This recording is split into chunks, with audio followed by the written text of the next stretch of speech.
Welcome to Putnam Memorial, a Connecticut state park, located in Redding, Connecticut. Nestled in the hills of western Connecticut is a landmark chapter of the American Revolution of which few people are aware. But for those who visit, the story is as large as the fight for the nation itself.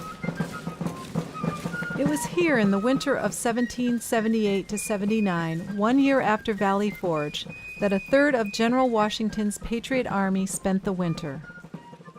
But the story of Putnam Memorial actually began 20 months earlier in April 1777. It was then that 2,000 British soldiers and loyalists made a 47-mile, 3-day inland march to burn the Patriot storage facilities in Danbury. There the British Army burned thousands of tents, countless items of clothing, and tons of food supplies.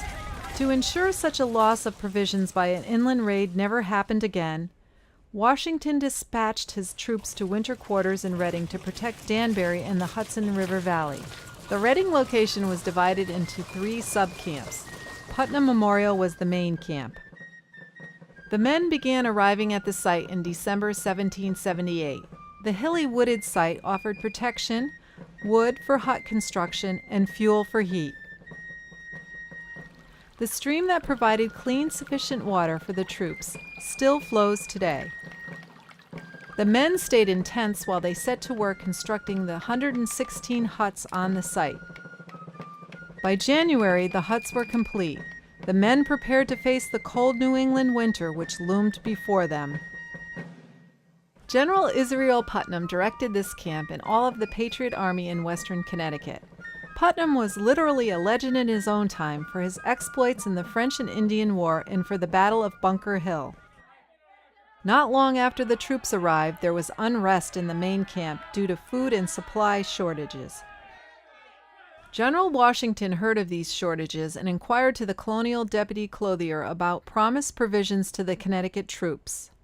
January 8, 1779, it has been represented to me that the troops of Connecticut are in great want of shirts, stockings, and shoes. G. Washington.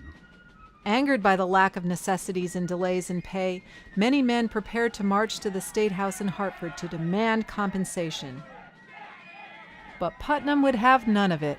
Twice the age of most of the men, he quelled the uprising by arguing that if he could live with the same deprivation, then they, able young men, should be able to bear up.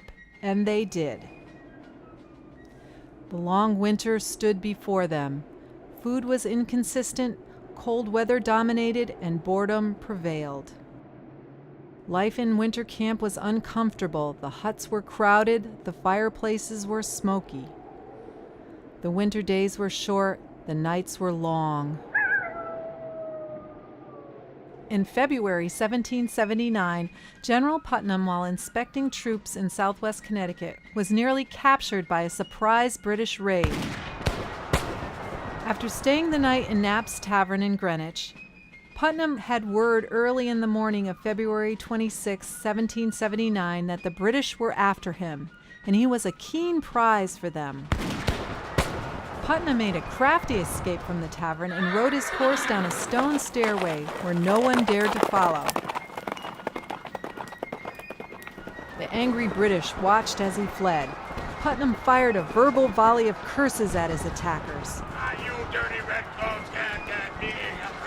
They answered with a volley of gunfire, one shot piercing his hat. Sculptor Anna Hyatt Huntington captured Putnam's escape in her larger-than-life bronze, which stands today at the Visitor Center here at Putnam Memorial. Through the winter, the camp matured. A bakery was built on the upper road, along with the officers' quarters, a blacksmith shop, and storage facilities. Spring inevitably arrived. The warmer weather brought relief to the men encamped here. Snow gave way to mud, buds gave way to leaves.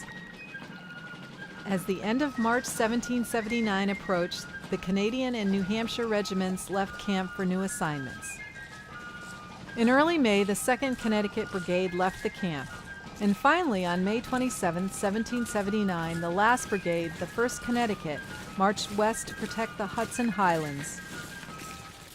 After the troops moved out, the site was never again used by the military.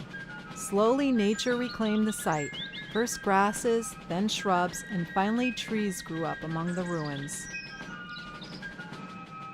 More than 100 years after its abandonment, the Reading camp was purchased in 1887 for the creation of a memorial.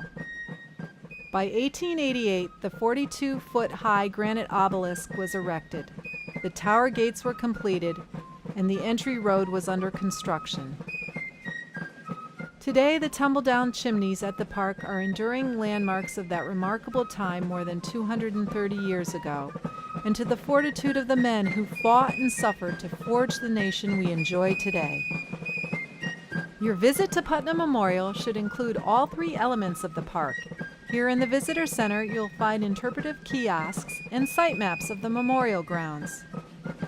Then travel along the park's historic roads. You'll pass the obelisk, the tumble-down chimneys of the Fireback Row, and the upper camp where supporting buildings were located.